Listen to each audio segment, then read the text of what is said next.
क्या आप जानते हैं कि एक बार धरती से ब्राह्मणों का विनाश होने लगा था। आखिर कौन थे वो राक्षस जिन्होंने ब्राह्मणों का नरसंहार किया था? मित्रों, प्राचीन समय में दो दैत्य थे। एक का नाम था अतापी और दूसरा था वतापी। रिश्ते में ये दोनों भाई थे। अतापी के पास बहुत सारा धन था जो उसने अपनी असुरी शक्तियों से इकट्ठा किया था। अतापी और वतापी दोनों ही शक्तिशाली मायावी राक्षस थे। अतापी के पास ये शक्ति थी कि वह जिस किसी भी मरे हुए व्यक्ति को आवाज लगाता वह जीवित हो उठता और दोबारा से वही पुराना शरीर धारण कर प्रकट हो जाता। वहीं वतापी किसी का भी रूप धारण कर सकता था। वह जब चाहे हाथी, बैल, बकरा कुछ भी बन सकता था। एक रोज अपने अहंकार में चूर राक्षस अतापी ने एक तपस्वी ब्राह्मण से इंद्र के समान पराक्रमी पुत्र मांगा। ब्राह्मण ने ऐसा करने से मना कर दिया, जिससे नाराज होकर इन दैत्यों ने महाआत्माओं की हत्या करनी शुरू कर दी। मित्रों, महाभारत के वन पर्व भाग के तीर्थ यात्रा पर्व में 96 अध्याय इलवल और वतापी का वर्णन कहता है कि मणिमती नगर में रहने वाले निशाचर इलवल का ही दूसरा नाम था अतापी। इसी का छोटा भाई था वतापी। अतापी और वतापी का लोगों को मारने का तरीका बड़ा ही विचित्र था। वह महात्मा ब्राह्मणों को अपने यहाँ भोजन और सादर सत्कार का निमंत्रण दे आते। जब महात्मा लोग उनके यहाँ भोजन निमंत्रण पाकर आ जाते तो बड़ा भाई छोटे भाई को काट कर भोजन बना देता। भोजन कई प्रकार के स्वाद और व्यंजनों से पकाया गया होता था। जब स्वादिष्ट पकवानों को ग्रहण करने के बाद तृप्त महात्मा अपने घरों की ओर जाने लगते तो अतापी उन्हें कुछ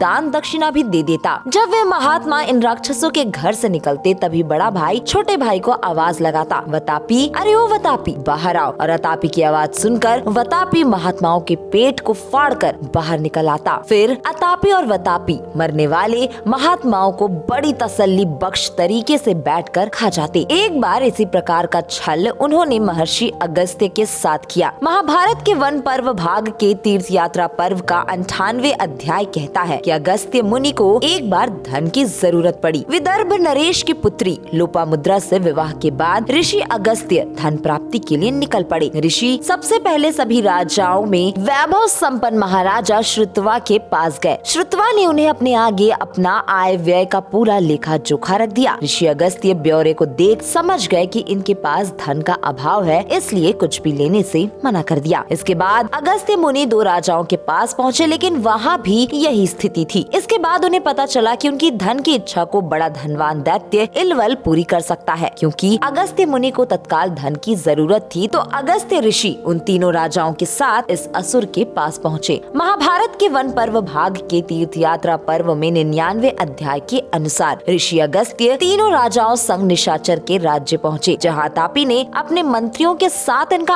आदर सत्कार किया। अतापी वतापी ने असुरी शक्तियों का चोला ओढ़कर महर्षि अगस्त्य को दावत का निमंत्रण दिया। महर्षि अगस्त्य भोजन के निमंत्रण पर उनके कक्ष में आ पहुँचे। अतापी अपने शिकार को देख बहुत खुश था और उसने अपने छोटे भाई को उसी तरह से मारकर उसका स्वादिष्ट पकवान तैयार किया। भोजन ग्रहण करने के बाद जब ऋषि वर उठने को थे तब अतापी ने महर्षि अगस्त्य के पेट में बैठे छोटे भाई को आवाज दी, वतापी, अरे ओ वतापी, बाहर आओ। इससे पहले कि आवाज सुनकर छोटा भाई पेट से निकलता महर्षि अगस्त्य के पेट में कुछ हलचल हुई। उन्होंने अपने तपोबल से देखा तो पता चला कि राक्षस पेट के अंदर ही मौजूद है। महर्षि ने तुरंत ही अपने कमंडल से जल लिया, उसे बाहर छिड़क कर अपने पेट पर हाथ फेरा, जिससे अतापी की आवाज का कोई भी असर वहाँ नहीं हुआ। इस प्रकार अतापी ने दोबारा से अपने भाई का नाम बुलाया। तब ऋषि अगस्त्य ने कहा कि तुम जिसे आवाज दे रहे हो उसे तो मैं पचा गया हूँ, अब वह कैसे निकल सकता है। वतापी को मरा जानकर अतापी ऋषि अगस्त्य के चरणों में लेट गया और क्षमा मांगते हुए उनसे अपने राज्य आने का कारण पूछा। तब अगस्त्य मुनि ने धन देने को कहा। इस आज्ञा पर उसने तीनों राजाओं को गाय, घोड़े और बहुत सारा धन दिया। उससे भी ज्यादा धन